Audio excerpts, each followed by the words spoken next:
Barra. Também não vai embora. Para quem que eu começo esse assunto? Com quem que eu começo esse assunto aqui? Vamos fazer uma votação? Vamos lá. Eu voto, começo o assunto por Pedro Ivo Almeida. Pedro Ivo, quem você acha que deve Pedro Ivo Almeida. Quem você acha que deve começar esse assunto? Já ganhamos. Já ganhou, já. Não, tem dois votos ainda. Tem dois Já votos ganhou, aqui. não. Pode empatar. Posso dizer que outra pessoa. Ah, não, já começou. Então vai, Pedro. Eu também acho que tem que começar comigo. Pedro. Você é o cara mais bem Não, pra informado evitar o aqui. debochar do clube, por quê, do Ramon? Você é o cara mais bem informado aqui. Não. Eu dei Você é nota o melhor 9 pra ele ontem repórter aqui no do Brasileiro. Brasileiro. 5,9 pra ele. É porque é do Rio de Você é Janeiro. muito melhor do Rio de repórter do que eu. Janeiro. Ou você quer falar do Rio? Ah, o meu Rio? Não. Meu Rio? Meu Eu Rio. estou na dúvida se eu vou no churrasco aqui sexta-feira ou se eu já vou na sexta pro Rio. Mas sábado eu estarei lá no Maracanã, onde vai tocar Paul McCartney e será exibido Que no inveja. Disney Plus e no Star Plus. Que horas? Não sei. É vacilão. O show é 9 horas. 9h15. 9h15. Não, mas a transmissão Esse eu nossa não perco. abre Disney Plus. tem antes, não sei quando. Não, é ali mais ou menos em cima. Em cima da hora? Queria ver, mas não vai dar, não. 9h15. Não, Mas é bom, pra quem não meu pode, sábado vai eu fico poder vendo o acompanhar show, aí já, rapidamente. Você vai ver 2 shows no Sabe no onde eu vou sábado. depois? Mas vai dar Vou lá. tempo, porque Dá você tempo, tá no dá tempo, Morumbi, né? já chequei o horário. Que correria que vai ser. Eu vou hein? perder o início do show. Ramon Dias. Fica. Alexandre Matos chegou. Grana pra investir. O Vasco de 270 2024. milhões, é isso? Não, mas aí não é tudo em elenco. Calma lá. Estou perguntando o Pedro, que é o nosso... Vai lá, Pedrão. Por exemplo, Cara da informação, que é mais- informação é mais importante que opinião, vale ano lembrar. passado também tinha não sei quantos milhões para investir no futebol, era para ter ido pro CT, não foi ainda. O CT precisa de melhoria. Mas né? desses 270 passa por isso. O Alexandre Matos chegou lá, elogiou o papel dele, diplomático, malaco da bola e tal. Mas o cara, imagina, o cara vem da Toca, vem lá do CT do Caju, aí chegou no CT do Vasco lá na Barra, quase todo remendado, tá precisando de reparo. Então, parte do aporte também precisa ser para isso. Agora, é um Vasco diferente, né? É um Vasco diferente porque muito do papo do fica, não fica, passava por aquilo que a gente combatia, que a gente conversava do você poder voltar a sonhar, não viver... Você passou muito tempo roendo osso, né, na miséria, então agora você quer olhar para frente, você quer imaginar. O que o Vasco, o que o Matos traz com ele, acho que mais que o Ramon, porque eu não sinto a permanência do Ramon como algo problemático. É só uma questão de extensão, de contrato, fica mais... Não, porque na verdade o contrato é até o final desse do ano que vem. Que ele quer, o Emiliano quando fala, e o Emiliano fala muito pelo pai, pela unidade que ele tem de comissão, ainda, né, porque daqui a pouco ele quer ser treinador, é muito mais para especificar se prorrogação de contrato. Eu acho que a torcida passa muito mais pela chegada do Matos, que fica no imaginário a notícia do vamos ter milhões para investir, mais que o dobro desse ano. O Matos é o cara que já montou um Palmeiras também embaixo, mas era o outro Palmeiras, é bom dizer. Agora, eu acho que é necessário um pouco de cautela. A gente acaba muitas vezes fazendo o papel do chato, né? Parece que tá botando um pouco de água no chope, mas a margem de erro do diretor que chega, do Alexandre Matos, ela é pequena. Ele é um cara que montou grandes times, mas é um cara também que já contratou muito mal, já gastou muito para acertar aqui. E 270 milhões, quando você para pensar, que seja do investimento total, do aporte total, o Vasco com 110 não conseguiu montar meio time no passado. Tem que pagar o Piton, tem que pagar o Léo. Tem que pagar o que deve, para evitar transfer ban, tem que reforçar estrutura. Não é só simplesmente você tem 270 milhões para contratações, não é isso. Sim. Então você precisa entender. Eu acho que é importante, eu acho que o que dá para falar é que com esse aporte e com um cara que conhece infinitamente mais de mercado de bola aqui que o Paulo Brax, não dá para colocar nem no mesmo papo, goste você ou não de Alexandre Matos, não dá para colocar o Matos no mesmo papo do iniciante semi-amador Paulo Brax, né? Que ainda foi tentar dar entrevista lá, todo mundo sabia que ele ia ser demitido, ele foi dar entrevista dizendo que ia se reunir. Brincadeira, isso é uma piada. Então meme. Aí, eu acho que a única coisa que dá para falar do Vasco é que a realidade de 2024 talvez não seja a de 2023. Eu acho que essa é a grande angústia do torcedor. O torcedor não quer mais esse papo de passar o campeonato inteiro flutuando entre 15º e 19º, 20º da tabela. Acho que mais competitivo o Vasco vai ser. Mas devagar com o andor que o Santa é um pouco de barro. Mas como é que tem que ser essas contratações do Matos? São coisas pontuais? Me incomoda. Precisa tirar uma galera, renovar? Me incomoda não, porque o que me incomoda, como diria Bubu, é boleto. Mas eu torço um pouco o nariz. Eu torço um pouco o nariz para essa coisa, a forma como o Matos foi apresentado, tem muito da narrativa de você dar uma boa notícia a um torcedor machucado, né? Um torcedor que passou meses sofrendo. É como se tivesse contratado um centroavante, sei lá, um cara de meia. Mais importante que a chegada do Matos é saber qual é a autonomia que ele vai ter, quem é que vai fiscalizar esse dinheiro na mão dele, quais são os acordos que serão feitos, porque isso precisa ficar muito claro. Se você quer ser profissional, você precisa especificar quem está vindo, qual é o empresário, quais são os empresários que fazem negócios, porque uma das características do Matos, quando ele monta elenco, é que ele monta elencos num grupo restrito de empresários. Quais são esses empresários? Eles estão vindo por quê?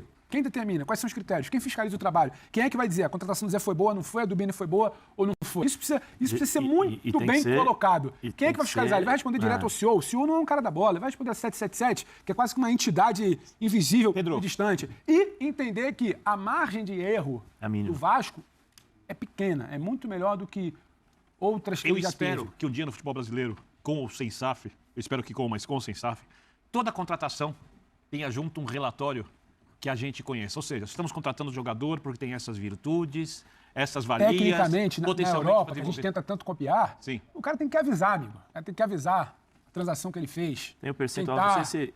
Aqui você vai descobrir no relatório que sai em abril do ano seguinte, a negociação de janeiro do ano anterior, que o clube já está devendo 15 milhões para o empresário X. Eu não sei e se... muitas vezes você nem especifica. Eu não sei se continua assim, né? Mas, por exemplo, na Itália, eu preciso até depois conversar com um amigo meu sobre isso, porque é o que pintou agora e é o Paulo Souza, né, colher essa informação. Meu amigo também, joguei com ele, gente boa. No contrato com a Federação Italiana, você tem lá o percentual que é pago ao empresário. É isso. No contrato com a Federação Italiana. E eu acho que isso precisa ser deixado muito claro, porque o ponto de partida do papo é que a perspectiva é muito melhor para 2024. Uma pergunta, Pedro. Quando os clubes anunciam, isso é essencial. Claro. E em imprensa, nós nunca falamos quase disso. Quando o clube anuncia, pagamos tal pelo jogador, o percentual do empresário conta no valor, porque o dinheiro vai sair do clube. Esse dinheiro é anunciado junto. Pagamos X valor cheio. O que ele não diz é qual o percentual do empresário. Qual o empresário que entrou, e o Zé sabe o que acontece. Se contratar por 100. Entrou o empresário no último dia para levar mais 6%. Falou que o outro clube recebe, o clube está vendendo. São Paulo comprou Bobadilha por 3 milhões de dólares. O montante do empresário é um percentual dentro do valor cheio. Paguei 20 milhões no Zé. Se ele pagou 17 milhões para o Bubu e 3 milhões para o Bini, que é empresário, ele pagou 20. E aí é a distribuição. Só que muitas vezes o que não é especificado é quanto foi para cada um. Você vai saber normalmente, o que sai na imprensa, cada um pode fazer diferente. Mas o que sai na imprensa normalmente é o seguinte. Eu falei, o São Paulo contratou o Bobadilha agora, né, o Paraguai. O São Paulo contratou por 3 milhões de dólares por 80% do direito. Você não sabe o mais custos que vai ter, que foi para o jogador, vai para o empresário. Esse é o grande problema. Essa é a minha dúvida, porque é o seguinte...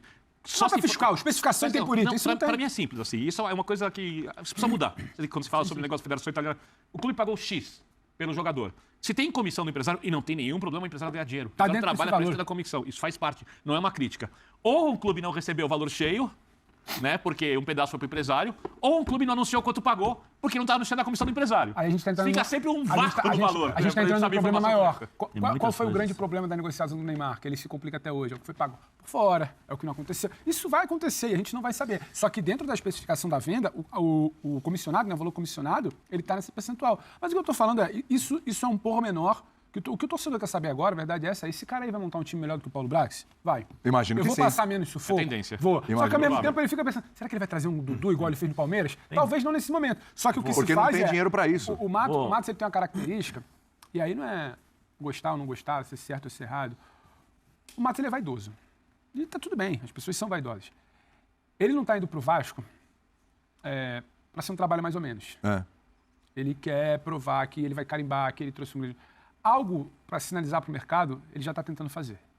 Ele vai querer sinalizar, como ele fez, por exemplo, o que ele fala para muita gente, ele já falou isso aqui, a contratação do Dudu, o tal Balão, a história do Corinthians. O Vitor Roque. Foi uma coisa... Ele foi estrategista ali. Estrategista que você quer chamar. Mas ele sabia do que aconteceu, porque ele trabalhou no Cruzeiro, né? Ele sabia. Quando ele traz o Dudu, é uma coisa do tipo, era o momento de baixo do Palmeiras. Não é o Palmeiras de agora, campeão de tudo. Mas investindo. Não, mas era uma coisa do tipo, vamos sinalizar que voltamos. Corinthians queria o Dudu. Sim, perfeito. E eu acho que vai ter esse movimento dentro do Vasco. Agora, para além desse movimento, que deve ser muito interessante para o torcedor, porque contratação motiva, vem de camisa, leva para estádio, movimenta, atrai o olho do cara que estava em dúvida se vinha ou se não vinha. Mas ele precisa entender o resto. O Vasco tem um elenco muito limitado. O trabalho do Ramon é muito bom no Campeonato Brasileiro porque ele consegue fazer um time muito limitado jogar bola. Isso é um mérito. Um time muito limitado, um elenco muito carente de jogar bola. O lance que salva o Vasco do rebaixamento é um cruzamento do Paulo Henrique pro gol do Serginho, que quando chegou muita gente fez piada de onde estava vindo. Então, assim, ele fez um time jogar bola. Ele conseguiu dar minimamente uma identidade. O Vasco podia competir mais ou menos, falhar tecnicamente, mas você sabia como é que o Vasco estava jogando. A gente debateu muito isso. Agora, você precisa qualificar. Só que não é só trazer um meia camisa 10 de peso, trazer um atacante de beirada que vai iniciar o Verratti. É como ele vai qualificar esse elenco. Eu acho que o Vasco não vai passar o veneno que passou em 2023. Eu acho que é uma outra realidade. Eu acho que o torcedor quer sonhar de avançar, por exemplo, numa competição de tiro um pouco mais curto, numa Copa, alguma coisa que o Vasco vai jogar na Copa do Brasil. Só que é preciso entender também qual vai ser esse custo. Quais os jogadores que vão acabar chegando e não vão render. Não vai ser só contratação certeira. O histórico do Matos é esse. Ele não dá só tiro certo. Agora, a margem é muito pequena. É muito melhor ter o Alexandre Matos montando um time do que o Paulo Brax.